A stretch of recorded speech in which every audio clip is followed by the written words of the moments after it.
Well, good morning, Connect family. Here we are again. I think this is our third video in our eschatology presupposition series. Again, we're just dealing with a few things that we don't have time to deal with in detail from the pulpit on Sunday morning, and so just kind of want to give a little bit further detail with respect to some of these thoughts and ideas. And again, we're dealing with some presuppositions that undergird our approach to eschatology and some systems of eschatology. There's multiple systems. We've talked about that and different things. And last week we looked at the Abrahamic covenant and the conditionality or unconditionality of that covenant. We saw that there was both components. There's some God will unconditionally fulfill his covenant promises to Abraham and his offspring, but there's some conditionality with regard to who are the recipients of those promises. And we saw that the condition was those who walked upright before the Lord, those who were obedient as Abraham was. And so, but with that, we need to, and we're going to look at the Davidic covenant as well as the new covenant. But before we did that, I want us to take a look at this land covenant and whether or not is the land covenant fulfilled. Because again, when we get to Revelation and eschatology, it has an effect. What you think about this has an effect in how you view that. And so currently the predominant view, what is the dispensational pre-trib, pre-mill view, is the predominant view in current evangelical culture. They see the land covenants or these covenants as not being completely fulfilled yet, to include the land covenants. And so they view Revelation chapters 6 through 18 as dealing primarily with Israel. And so we want to take a look at some of these presuppositions, one, to understand why they view things the way they do, and to get an understanding of is that viable, right? And of course, we already know I take the redemptive historical approach, or kind of a modified redemptive historical approach. I'm not married in every facet to any particular system, but that is the system I'm most aligned with. So let's take a look at this. The covenant land promises, were they fulfilled under Solomon? Because again, if they were, then that has bearing on this approach to Revelation. Then there are no land promises to be fulfilled.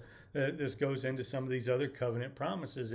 If they've been fulfilled, then we can't use that as a metric in understanding our eschatology. So, covenant land promises, were they fulfilled under Solomon? And so let's just go again, well, just like we did in the last video, let's take a look at this portion of the Abrahamic covenant, the land portion of the covenant. We see that in Genesis chapter 15, verses 18 through 21.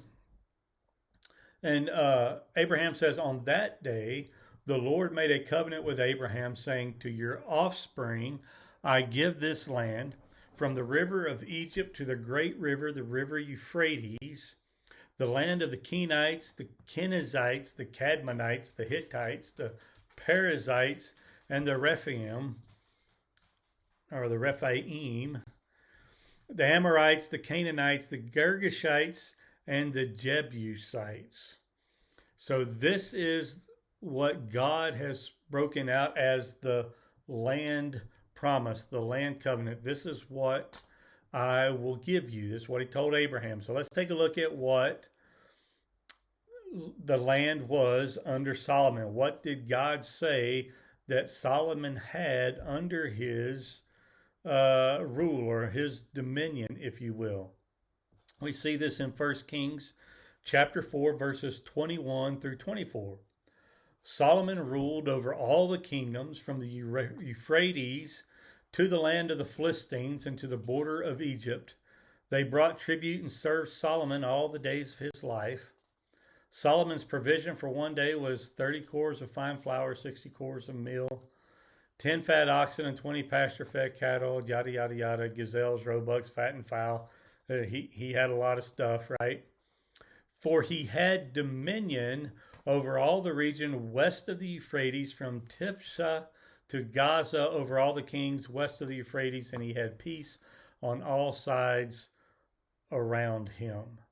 So what is spelled out here in 1 Kings chapter 4 aligns with what God said in Genesis chapter 15 to Abraham. This is what it would look like on a map. And so we see the boundaries there. And so this fits the boundaries provided in the covenant. Now, the dispensational pre-trib proponents are going to say that no, the boundary has to extend all the way to the coast to be considered fulfilled. In other words, that land up there to the west, right there where it says Phoenicia, you got that dark red boundary that goes into that dotted line there up at the top. They're going to say that that area of Phoenicia has to be included for the land covenant to be fulfilled. They're also going to argue that that dotted area up there at the top was simply land that was under tribute. In other words, the people of that land paid tribute to Solomon, which is what 1 Kings chapter 4 actually says, that they came in and paid tribute to him, but he ruled over them. So the problem with those two arguments is that the Bible, God, didn't say anything like that. He doesn't say, hey, tribute don't count, or tribute does count, or hey, it's got to go all the way to the coast. Matter of fact, when we look at what God said in the Abrahamic covenant, he mainly gave a northern and southern boundary and then listed some people groups there. He didn't give any kind of western or eastern boundary within that. And so, again, the idea that God doesn't consider tribute to count, or that it's got to go all the way to the coast, these are presuppositions. Again, they're presupposing that to be the case. They're making a decision about what God would consider fulfillment in the absence of God explicitly saying, this fulfills my promise. Nowhere does God say in 1 Kings or Chronicles or anywhere in the Old Testament that the land that Solomon ruled over fulfills my promise to Abraham. God doesn't say that. And so a presupposition is being made. The language of 1 Kings is that Solomon ruled and they served Solomon and he had dominion. Now you parse out that verbiage however you want, but the bottom line is Solomon ruled over and had dominion over the area that God promised to Abraham. So the redemptive historical approach is to see that the land covenant is fulfilled. But to be clear, both positions make a presupposition about the fulfillment of the land covenant.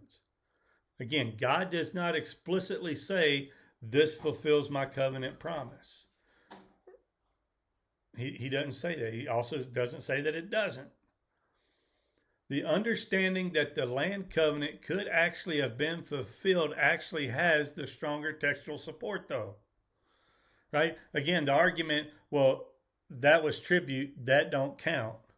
Well, there's nowhere that even suggests that. So you're making a decision about what God had to say in the absence of God actually saying it. But when we read what God did say to Abraham and what God did say about what Solomon ruled, they align, right? And when we look at what's on the map, it all is, again, you have to exclude some out, which you would only do if that doesn't really fit your system for understanding the end times, right?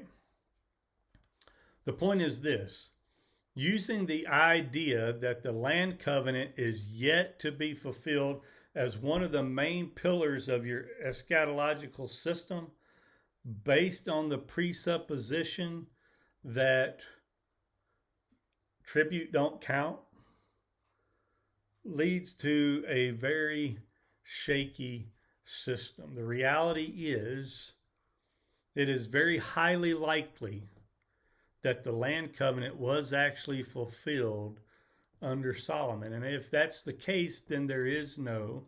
But the point is this: it's not self-evident, right? So because a lot of people, especially dispensational pre-trib eschatological guys, that they view this precept, and this is self-evident from Scripture, right? We're basing our understanding that, hey, it's self-evident. The land promises haven't been fulfilled, and it's self-evident from Scripture. Well, clearly it's not. And so, again, there's just another thing to give us pause as we're looking at our approach to Scripture. And we'll be taking a look at the Davidic covenant next, and then we'll go into the new covenant. Hey, it's been great talking with you guys. Love y'all. Y'all have a blessed week.